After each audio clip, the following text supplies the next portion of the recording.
1절로 11절까지입니다. 구약 민수기 17장 1절로 11절 한 절씩 교독하고 마지막은 같이 읽겠습니다. 민수기 17장 1절부터입니다. 여호와께서 모세에게 말씀하여 이르시되 이스라엘 자손에게 말하여 그들 중에서 각 조상의 가문을 따라 지팡이 하나씩을 취하되 곧 그들의 가문대로 그 모든 지휘관에게서 지팡이 12를 취하고 레위의 지팡이에는 아론의 이름을 쓰라. 이는 그들의 조상의 가문의 수령이 지팡이 하나씩 있어야 할 것임이니라.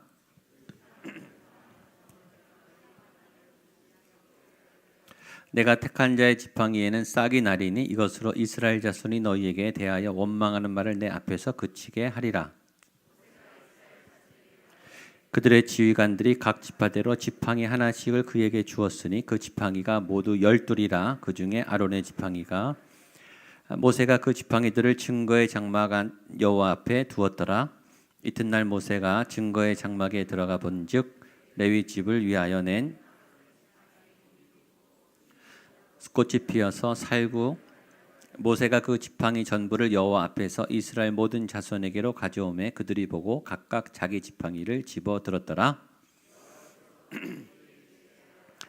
증거계 앞으로 도로 가져다가 거기 간직하여 반역한 자에 대한 표징이 되게 하여 그들로 내게 대한 원망을 그치고 죽지 않게 하겠습니다. 모세가 곧 그같이 하되 여호와께서 자기에게 명령하신 대로 하였더라. 아멘. 예, 오늘 말씀의 배경은 고라당의 반역 이후에, 반란 이후에 고라당이 반역했을 뿐만 아니라 전 이스라엘이 고라에게 마음을 뺏겨서 하나님께 마음이 사라졌던, 그래서 모세와 아론을 대적했던 그 사건 이후의 일입니다. 하나님께서 다 지금 마무리가 됐어요. 다 끝나서 이제 한 고비를 넘었습니다. 넘은 상태에서 갑자기 지팡이를 각 지파별로 갖고 와라라고 하는 명령을 새롭게 내주십니다. 같이 한번 1절로 3절까지 한 번 더 보겠습니다. 시작. 여호와께서 모세에게 말씀하여 이르시되 너는 이스라엘 자손에게 말하여 그들 중에서 각 조상의 가문을 따라 지팡이 하나씩을 취하되 곧 그들의 조상의 가문대로 그 모든 지휘관에게서 지팡이 12를 취하고 그 사람들의 이름을 각각 그 지팡이에 쓰되 레위의 지팡이에는 아론의 이름을 쓰라. 이는 그들의 조상의 가문의 각 수령이 지팡이 하나씩 있어야 할 것임이니라. 이것은 큰 위기를 넘은 다음에 후속 조치입니다. 왜냐하면 다시 그런 위기가 생기지 않도록 예방하려는 거죠. 그 예방을 위해서 하나님이 요구한 것은 지팡이였습니다. 지팡이는 리더십을 상징하죠. 이 지팡이를 누가 갖고 있느냐? 왕에게는 홀이 있었죠. 홀.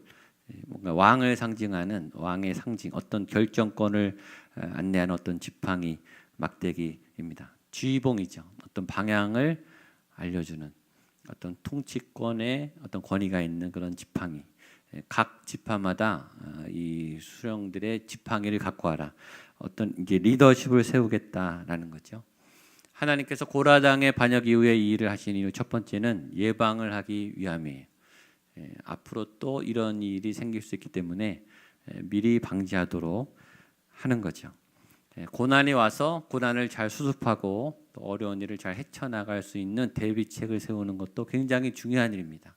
그러나 더 중요한 것은 고난이 생기지 않도록, 문제가 안 생기면 제일 좋겠죠. 좋은 병원을 짓는 것도 좋지만 병이 안 생기게 하면 좋잖아요. 그렇죠? 아예 병원이 없어지는 게 더 좋은 거죠. 병원이 없는 시대가 더 좋은 거 아니겠습니까? 문제가 생기지 않도록, 문제가 발생하지 않도록 미리 조치를 취하는 것은 더 지혜로운 일이라고 하겠죠.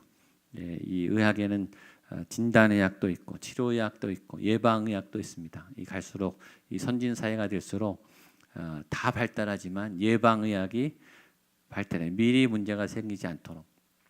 어렸을 때 이가 아파서 치과에 가면 의사 선생님이 꼭 다시 얘기하죠. 양치질 똑바로 하고, 그렇죠? 그다음에 밥 먹은 다음에 꼭 양치 제때 하고, 기본을 다 알려줍니다. 그걸 다 알아요. 그러나 잘 지키지 않습니다. 감기가 걸리든지 몸살이 가서 병원에 가면 의사한테 야단 맞죠. 너무 과로했다. 이 스케줄 좀 잘 지켜라. 그리고 운동 꼬박꼬박 해라. 과식하지 말아라. 그 말은 저도 할 수 있어요. 다 아는 거예요, 사실은. 근데 의사 선생님이 얘기하면은 이제 좀 혼나고 그게 좀 오래 가는 것 같아요. 전문가가 얘기하면 말을 듣죠. 그래서 의사 선생님이 가끔씩 겁을 주죠. 이렇게 하다간 큰일 납니다. 당신 정신 차려야 됩니다. 약 꼬박꼬박 먹고 몸 관리 잘하고 그다음에 운동 꼭 하고 의사 선생님이 한번 이렇게 혼내면 이게 오래 가는 것 같아요. 사실 내용은 쉬워요. 미리 준비하면 됩니다. 미리 운동 규칙적으로 하면 되고 밥 조금 먹으면 되고 편식 안 하면 되고 잠 잘 자면 되고 그걸 누가 모르나요? 잘 되지 않습니다. 하나님께서 바른 리더를 세우기 위해서 이제 다시는 고라당과 같은 반역이 이 국가 반역 사태가 생겨서 이 국가적인 위기 또 이 하나님의 출애굽의 개혁 이 하나님께서 가나안을 세우고 또 하나님의 약속의 땅을 세우려고 하는 이 큰 프로젝트가 위협받지 않도록 하기 위해서 하나님께서 미리 이제 사전에 단단한 조치를 취하시기 위해서 이제 리더십을 다시 세우는 겁니다. 그러니까 이제 상황을 보면 대충 이제 가늠이 되잖아요. 아, 이게 이렇게 흘러가겠다. 보통 두 가지. 하나는 아, 이렇게 하면 안 되겠구나. 내 정신 차려야 되지. 이것을 멈춰야 되겠구나. 잘못된 습관을 멈춰야 되겠구나. 내 죄의 패턴을 이제 멈춰야 되겠구나. 가끔 교회에 갑자기 오셔서 은혜 받는 분들, 전에 말했죠. 기둥 뒤에 주로 숨는 분들. 그런 분들은 이제 세상으로 나가서 하다가 너무 고통스러워서 이제 멈추려고 온 분들이에요. 아, 더 이상 이렇게는 못 살겠다. 더 이상 이렇게 살아서 안 되겠다. 내가 하나님을 좀 만나고 내가 하나님의 도움을 얻고 뭔가 새로운 패턴을 시작해야 되겠다. 이제 끊어야 되겠다. 멈춰야 되겠다. 이것 또한 방법이고 또 하나는 우리가 영적으로 이제 건강하게 세워지면은 감이 와요. 아, 이렇게 하면 되겠구나. 아, 이렇게 하나님이 하면 이루어 주시겠구나. 아, 내가 지금 믿음을 이렇게 세워가고 있는데 아, 이렇게 은혜를 받고 하나님 앞에 세워지면 아, 이런 일이 일어나겠구나. 전에는 꿈도 못 꾸고 전에는 상상도 못하고 전에는 남의 하는 일에 박수만 쳐주고 구경만 하고 다른 사람 간증만 듣던 내가 하나님의 꿈이 생기면요 이제 아, 나에게도 될 것 같네. 이런 마음이 생겨요. 이게 영성이 생긴 거예요. 아, 나도 가능하겠네. 아, 우리 집에도 이런 일이 일어나겠네. 우리 아버지도 변할 수 있겠네. 아, 우리 남편도 변할 수 있겠네. 어떤 아내는 남편에게 정말 눌려 살고 교회 다니는 거 구박받고 전혀 아무 소리도 못하고 항상 폭행당하고 위협당하다가 예수님을 믿고 힘이 생겨서 남편 전도한 분들이 한두 분이 아니에요. 그것은 하나님께서 새로운 일을 행하셨기 때문에 이게 미래가 보이는 거죠. 가늠이 되는 거죠. 여러 가지 지표로 볼 때 2017년은 굉장히 힘들 겁니다. 누가 봐도 대한민국의 2017년은 굉장히 어려울 거예요. 여러 면에서. 교회도 굉장히 어려울 거예요. 지난주에 목회자 세미나 가서 여러 목사님들하고 이 교회의 상황에 대해서 같이 논의를 했어요. 다 긴축 재정하고 다 움츠리고 다 정비하고 새로운 사회 크게 벌리지 않아야 되겠다. 다 교회마다 지금 그러고 있습니다. 굉장히 상황이 어두워요. 이 보이는 게 있잖아요. 그렇죠? 이 정황들이 보이는 사인들이 있지 않습니까? 그러면 준비를 해야 되죠. 그럼 어떻게 우리는 이런 어두운 시대에 또 이 고통 속에 있는 우리 일반 사람들에게 교회는 그럼 어떤 역할을 해야 되는가? 우리가 할 수 있는 건 뭔가? 하나님은 어떻게 하실까? 이런 감이 와야 될 거예요. 그래야 계획을 세우는 거죠. 오늘 하나님이 이런 거를 준비하시는 거예요. 내년을 향한 하나님의 계획이 오늘 여러분에게 나타날 줄로 믿습니다. 그 영적 센서를 잘 열어서 하나님의 음성을 들으면 전에 말했지만 애굽에 전 세계의 기근이 와도 애굽 땅에 요셉이 있는 곳은 양식이 있습니다. 다 무너져도 다 힘들어도 하나님이 있는 곳, 하나님의 사람이 있는 곳에는 거긴 소망이 있어요. 여러분들의 내년의 미래가 그렇게 될 줄로 믿습니다. 저는 저희 교회가 내년에 그런 교회가 될 거라고 믿습니다. 우리가 지금 준비하고 있고 기도하고 있고 힘을 모으고 있고 또 오늘 하나님의 말씀 앞에 순종하면 홍수가 나고 비바람이 치고 풍랑이 와도 하나님의 교회는 반석 위에 오히려 구원의 방주가 돼서 더 아름다운 놀라운 기적과 하나님의 역사를 할 줄로 믿습니다. 저는 여러분들이 어두울수록 밝은 빛을 비추는, 그렇죠? 시대가 어두우면 작은 빛일수록 더 큰 불빛을 비춥니다. 저는 여러분들이 그런 빛과 소망의 사람들이 되기를 축복합니다. 두 번째 하나님이 이렇게 하신 이유는 예방하기 위함이고 두 번째는 질서를 세우기 위함입니다. 질서는 이 혼돈스러운 것에 어떤 순서를 부여하는 거예요. 그러니까 질서라는 것은 순서가 있는 겁니다. 근데 우리의 착각은 순서가 우열이라고 생각하는 거예요. 먼저 하는 사람이 높다고 생각해요. 하나님은 그런 개념이 아니에요. 하나님의 질서는 우열 개념이 아니에요. 그냥 공동체이기 때문에 순서를 정해야 되는 거예요. 먼저 한 사람이 높고 나중에 한 사람이 열등하다. 그런 게 아니에요. 이건 많기 때문에 다양하기 때문에 순서를 정해야 되는 거죠. 공동체에는 질서가 필요합니다. 혼자 있으면은 질서가 괜찮아요. 자기가 혼자 살면 됩니다. 줄 안 서도 돼. 자기가 하고 싶은 대로 하면 되지만 여러 사람이 모이게 되면 이제 순서를 정해야 되고 줄을 서야 합니다. 밥을 먼저 먹은 사람이 뛰어난 사람인가? 무엇을 먼저 했다고 그 사람이 앞선 사람인가? 세상은 그렇게 평가할지 몰라도 하나님은 그렇게 평가하지 않습니다. 첫째가 둘째보다 더 나은가? 막내가 그러면 제일 열등한가? 그건 질서의 개념이에요. 남편이 아내보다 우인가? 아니에요. 하나님이 질서상 순서를 정한 것뿐이에요. 남과 여는 동등합니다. 에제르입니다. 목사가 평신도보다 높은가? 장로님이 안수집사보다 높은가? 절대 아니에요. 우리의 상식은, 우리의 기준은 자꾸 우열 개념을 가지면서 누가 파워가 센가? 그렇게 착각을 하니까 이 하나님 앞에 범죄를 하게 되는 거예요. 하나님의 신성한 일들을 하면서 자꾸 자리 싸움을 하고 또 그것을 하면은 기뻐하고 그게 안 되면은 낙망하고 시험에 들고 그렇게 되는 거죠. 하나님은 질서를 세우시는 거예요. 아론을 세운 이유는 아론에게 파워를 주고 능력을 줘서 지배해라 그게 아니고 이 전체 공동체를 이끌기 위한 어떤 질서를 위해서 세워나가는 거예요. 그러니까 아론이 돼도 좋고 안 돼도 상관없는 거예요. 그럼 다른 사람이 그 역할을 하면 되는 거죠. 역할의 문제예요. 우열의 문제가 아니에요. 근데 우리는 그 역할을 했을 때와 안 했을 때 차이가 굉장히 많습니다.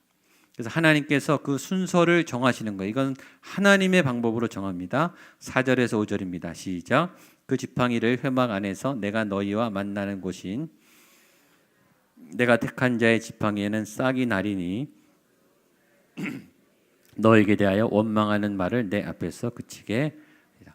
질서는 하나님이 세우는 거예요. 그리고 하나님이 세우면 거기에 순종하면 되는 거예요. 하나님이 세우는데 누가 불만을 정합니까? 하나님이 주권을 갖고 있어요. 그렇죠? 아버지하고 아들하고 누가 높은가? 여러분 천국에 가면요 다 동등한 천국 시민이 먼저 태어난 것뿐이에요. 질서상 존중해 주는 거죠. 아버지도 아들을 무시해서 안 되고 아들도 아버지를 무시할 수 없어요. 다 인격체입니다. 다 소중한 하나님의 존귀한 형상이 있는 사람들입니다. 근데 그 질서는 하나님이 정하는, 하나님이 아버지를 정하고 아들을 정하죠. 하나님이 어머니를 정하고 딸을 정하는 거예요. 그건 하나님의 질서예요. 나는 왜 지금 이 시대에 태어났는가? 2000년 전에 태어나지 않고 3000년에 태어나지 않고 우리 부모님의 자녀로 태어났는가? 왜 나는 둘째로 태어났는가? 그건 우리가 항변할 수 없는 거예요. 그건 하나님의 결정이에요. 그리고 우리는 순종하는 거죠. 그리고 그 질서를 따르는 거예요. 동일하게 이스라엘의 리더는 하나님이 정하시는 거예요. 다 지팡이를 갖고 와라. 모든 지파에서 지팡이 하나씩을 이름을 써서 갖고 왔고 하나님께서 리더 되는 지팡이에 싹을 내게 하셨습니다. 그 싹을 어디서 내게 하셨냐면 회막 안에 증거계 법궤 위에서 결정하셨습니다. 그러니까 하나님이 하나님의 법궤 위에서 하나님이 말씀하시는 말씀을 통해서 결정하세요. 이 교회를 통해서 하나님이 말씀하시고 하나님이 결정하시죠. 우리는 그것을 따라가는 거예요. 제가 결정하는 게 아니에요. 장로님들이 결정하는 게 아니에요. 우리 교회 공동체가 기도 가운데 하나님의 뜻을 따라가면서 결정해 가는 것이고 그게 결정되면 우리는 따라가는 거죠. 근데 그 방법이 독특합니다. 이 지팡이에서 싹이 나게 했어요. 다양한 방법, 하나님의 방법은 매번 달라요. 지금 하면 또 다른 방법을 하시겠죠. 하나님은 늘 독특하고 새로운 방법을 하세요. 근데 이번의 방법은 지팡이에서 죽은 지팡이에서 생명의 싹이 나게 하는 거죠. 하나님이 결정하시고 하나님이 방법도 결정하세요.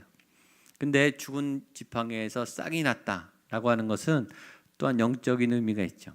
영적 리더란 죽은 나무에서 새싹을 움키게 하는, 황폐한 곳에서 하나님의 생명을 피어나게 하는 역할을 하는 사람이 영적 리더입니다.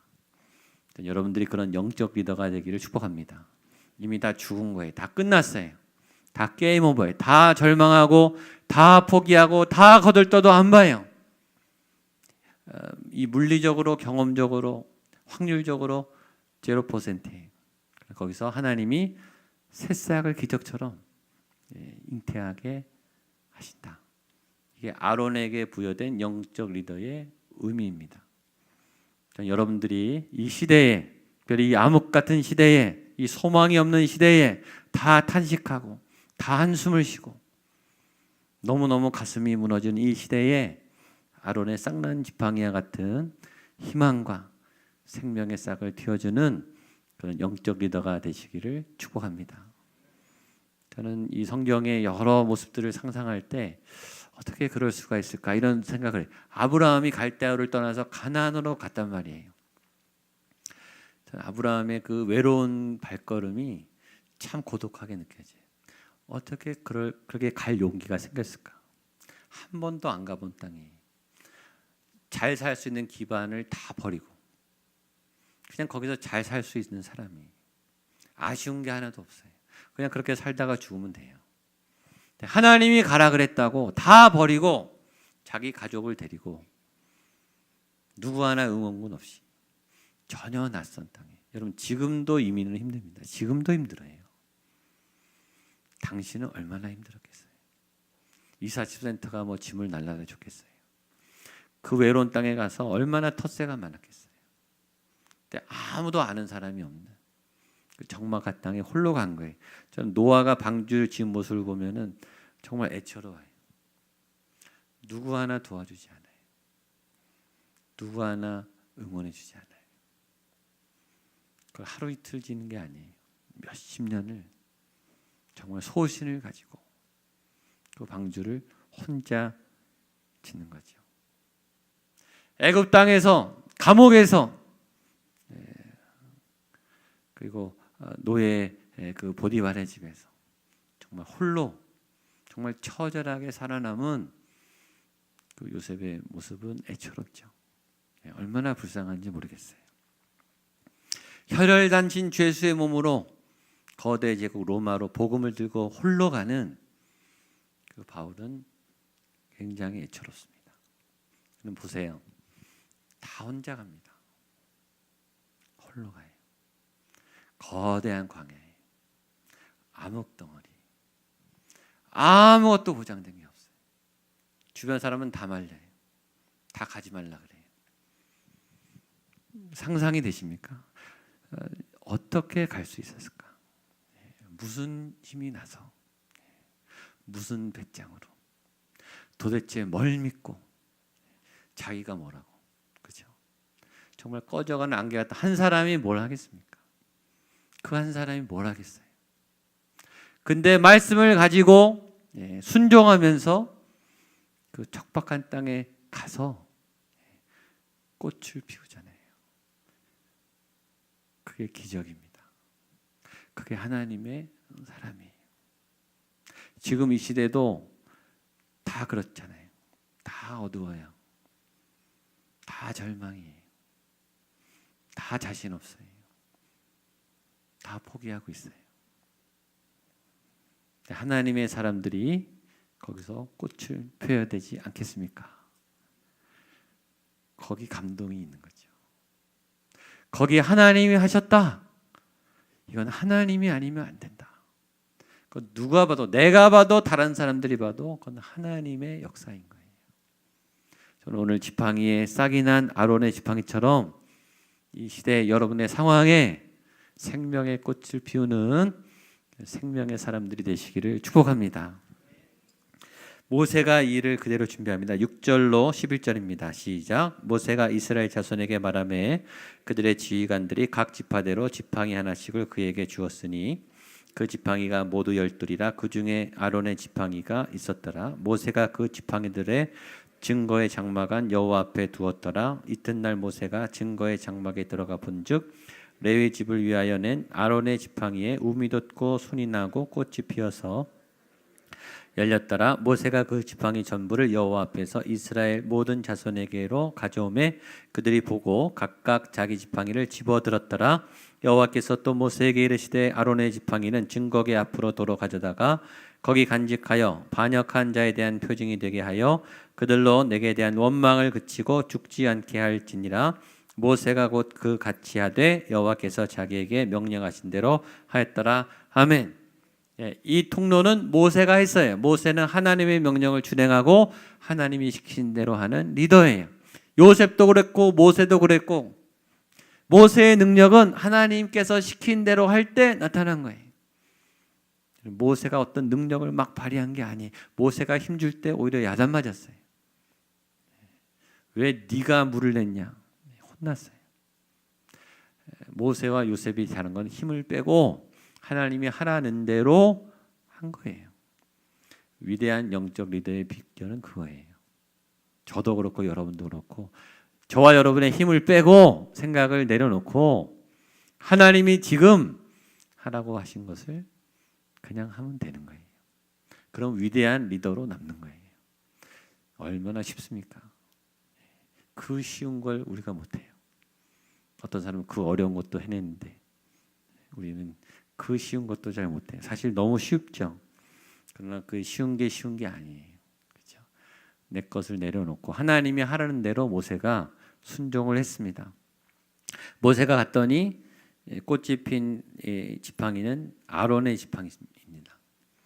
그러니까 12개 중에 하나의 지팡이에 꽃이 폈는데 12개를 다 갖고 왔어요. 거기 이름을 썼기 때문에 누구 지팡이에 꽃이 폈는지 다 알아요.